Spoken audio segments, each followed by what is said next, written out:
Hello everyone, कैसे आप सब। आज हम यहाँ पे डिस्कस करेंगे new multiple choice question series with related to fundamental duties. तो स्टार्ट करेंगे question number first. The constitution of India adopted fundamental duties from the constitution of option A America, option B Japan, option C Russia, option D Britain. जो constitution of India है, इसने जो fundamental duties वो किस constitution से adopt किए हैं। तो अगर हम इस क्वेश्चन का राइट आंसर यहाँ पर देखेंगे वो बनेगा ऑप्शन सी, रशियन कॉन्स्टिट्यूशन से इंडिया ने फंडामेंटल ड्यूटीज़ को अडॉप्ट किया था। Question number 2. Question number 2.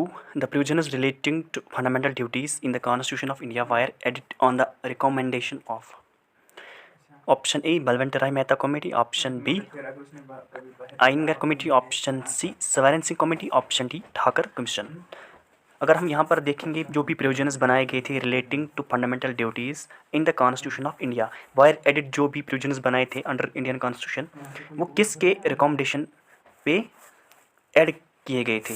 तो यहाँ पर इसका जो राइट आंसर बनने वाला है वो बनेगा option C, Swaran Singh committee के बेस पे ये जो प्रोविजंस बनाए गए थे वो ऐड किए गए थे on the basis of recommendation of Swaran Singh committee. Question number 3. In which year fundamental duties of citizens were introduced by 42nd Amendment? Option first 1976, option second 1975, option third 1978, option fourth 1980। अगर हम इस क्वेश्चन को देखेंगे जो भी फंडामेंटल ड्यूटीज़ फॉर सिटीजन्स के लिए बनाए गए थे वो फंडामेंटल ड्यूटीज़ वो जो इंट्रोड्यूस किए गए थे 42nd अमेंडमेंट के द्वारा किस ईयर में वो इंट्रोड्यूस किए गए थे। इस क्वेश्चन का अगर हम देखेंगे यहाँ पर राइट आंसर वो बनेगा, इसका राइट आंसर 1976 में fundamental duties for citizens wire introduced by 42nd amendment act. Question number 4. In the Indian Constitution, fundamental duties are given in which article? Option A, Article 12 to 35, option B, Article 51A, option C, Article 36 to 50, option D, Article 19। अगर हम Indian constitution में देखेंगे fundamental जो duties है वो किस article में दिए गए थे, तो इस क्वेश्चन का अगर हम राइट आंसर की बात करेंगे वो दिए थे आर्टिकल 51A में। स्टार्ट करेंगे question 5. How many fundamental duties were suggested by the Swaran Singh committee? Option A 8, option B 9, C 10, D 11। इस क्वेश्चन का अगर हम राइट आंसर की बात करेंगे यहाँ पर इस क्वेश्चन का राइट आंसर बनेगा वो बनेगा option C, 10 duties were suggested by the Swaran Singh committee. Question number 6. The fundamental duties are mentioned in which of the following part of the Constitution of India? Option A part 3rd, option B part 4th, option C part 4th A, option D part 6th। अगर हम इस question को यहाँ पर देखेंगे इसका जो right answer बनने वाला है वो बनेगा option C, part 4th A। Part 4th A में जो फंडामेंटल ड्यूटीज़ है वो मेंशन किए गए थे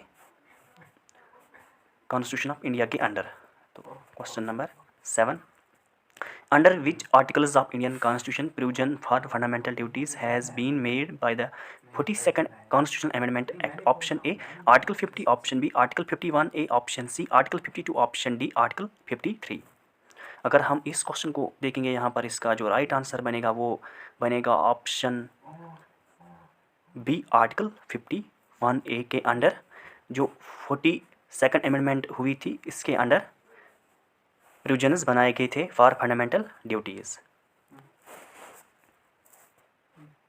question number 8.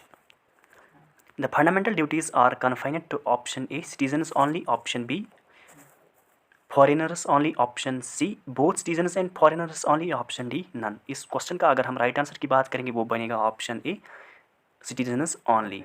The fundamental duties are confined to citizens only, not foreigners, not both citizens and foreigners only, and this is also incorrect. That means the fundamental duties are confined to citizens only. Question number 9. Verma Committee 1999 is related to option A fundamental rights, option B preamble, option C DPSP, option D fundamental duties। अगर हम इस question को यहाँ पर देखेंगे जो Verma committee थी 99 कि ये किस से रिलेटेड है, तो अगर हम इस क्वेश्चन का यहाँ पर राइट आंसर देखेंगे वो बनेगा option D, fundamental duties. Verma committee is related to fundamental duties. Note this question. Question number 10. Which of the following is not a part of fundamental duties under Indian constitution?